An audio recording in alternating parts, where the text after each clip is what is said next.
কুমিল্লা জেলার ছোট্ট একটি গ্রাম, নাম বানিয়াপাড়া। গ্রামটি ছোট হলেও এটি কিন্তু অনেক প্রসিদ্ধ একটি গ্রাম। রয়েছে এই গ্রামে একটি দরবার শরীফ। আর আজকে এই গ্রামের সকল সৌন্দর্য আপনাদের সাথে তুলে ধরবো। আর পুরো ভিডিওটি দেখতে ভিজিট করুন ইমরান ব্লগস এই পেজে। আর ভিডিওটি অবশ্যই না টেনে পুরোটি দেখবেন। প্রথমেই কথা বলবো বানিয়াপাড়া দরবার শরীফ নিয়ে। আসলে এই দরবার শরীফের কারণেই বানিয়াপাড়া পুরো বাংলাদেশে প্রসিদ্ধ।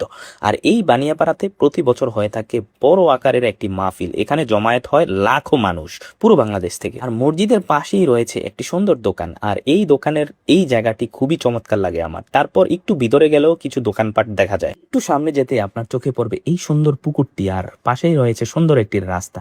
এই পুকুরটি খুবই চমৎকার। আর পুকুরের পাড়ে রয়েছে একটি টং দোকান। এই দোকানে বসে যদি চা খাই কেমন লাগে। তারপর আমি চলে আসলাম বানিয়াপাড়া কবরস্থানে। এখানে এসে দেখি যে এত সুন্দর প্রকৃতি, আর ভিতরে দেওয়া আছে একটি রাস্তা, তার দুই পাশে ফুল গাছ।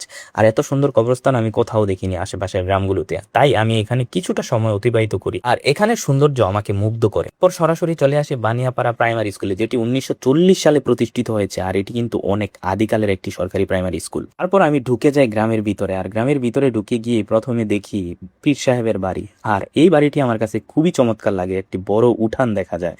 তারপর আরো কয়েকটি বাড়ির ভিতরে আমি ঢুকে যাই, যে বাড়িগুলার গাছগাছালি দেখে আমি মুগ্ধ হয়ে যাই।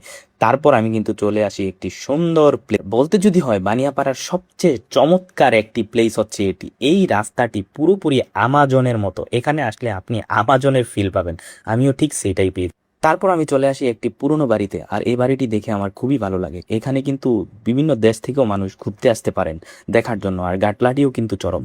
আর এর মধ্যে দিয়ে আমার ভিডিওটি শেষ হচ্ছে। কেমন লাগলো আপনাদের গ্রামের ভিডিওটি জানাবেন, সবাই শেয়ার করবেন। ধন্যবাদ।